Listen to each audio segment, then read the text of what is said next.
Buenas tardes a nuestros oyentes, bienvenidos otra vez al programa favorito de la cucaracha. Hoy estoy con Estefanía. Hola. Y tenemos nuevamente a nuestras invitadas Isabela, Daniela y Natalia. El tema de hoy es la medicina desde un punto de vista evolutivo. Vamos a darle paso a nuestra invitada Isabela.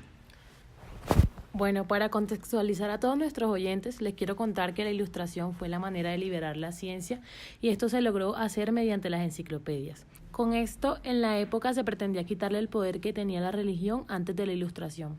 Por otro lado, en la ilustración la plebe empezó a adquirir conocimiento, lo cual hizo que se cerrara un poco la brecha que había. Esto ocurrió gracias a que hubo maxificación del conocimiento.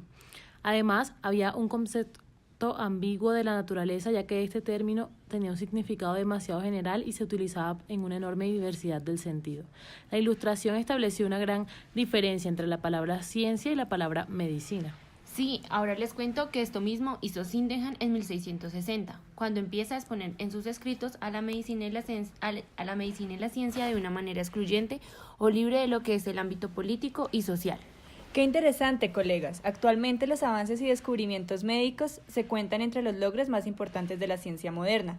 Este tipo de relación tiene un origen histórico reciente. Es muy importante resaltar a Michael Foucault, quien describe la transformación de finales del siglo XVIII en la práctica de la medicina como algo decisivo para la aparición de la medicina moderna. Esto fue gracias a la creación del hospital como centro de la práctica médica.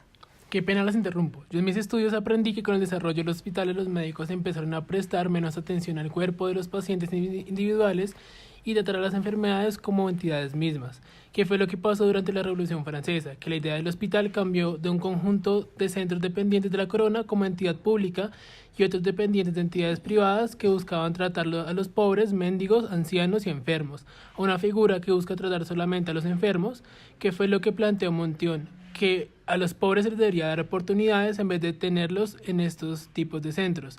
En base también a esto, Montesquieu acerca de los que debemos buscar la felicidad y esta no puede estar lejos de un estado de buena salud. Qué bueno y qué interesante eso, Miguel. Algo importante que quiero destacar de Sydenham es que él en su época reunió su experiencia clínica y creó un libro que era nuevo para la patología, que se basaba en la descripción de las enfermedades tan gráfica y natural como fuese posible.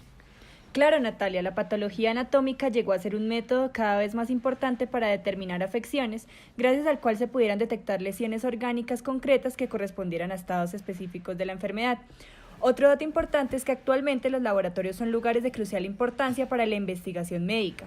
Pasteur y Koch fueron destacados por hacer descubrimientos muy importantes en los laboratorios de los hospitales, como por ejemplo Koch, quien fue el que descubrió Mycobacterium tuberculosis, causante de la tuberculosis.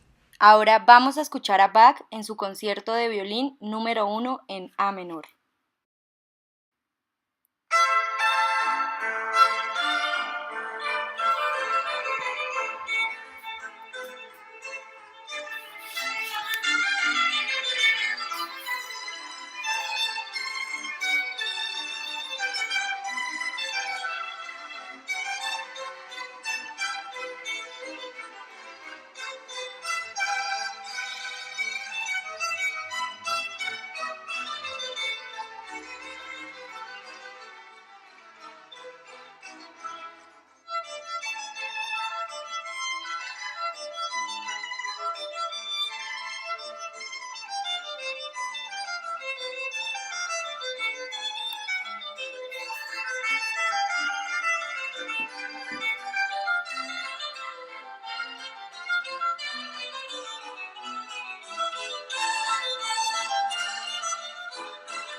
Daniela, hablando de Mycobacterium tuberculosis, imagínense que hace poco leí que Hugo Chávez desconfiaba del diagnóstico de Simón Bolívar, entonces mandó a investigar.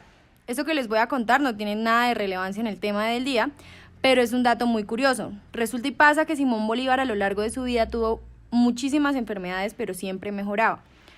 En esa época todo lo curaban con arsénico, entonces Hugo Chávez llegó a la conclusión de que a él lo habían asesinado con el arsénico y que no se había muerto de la tuberculosis.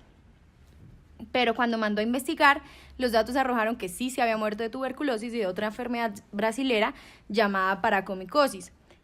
Esto debido a que el reporte de la autopsia de su médico, en esa época que se llamaba Alexandre, dijo que sí había tenido tuberculosis, pero resulta y pasa que él lo acompañó en toda su enfermedad y nunca se contagió de esta. Este hecho es muy curioso y prevalece en la historia.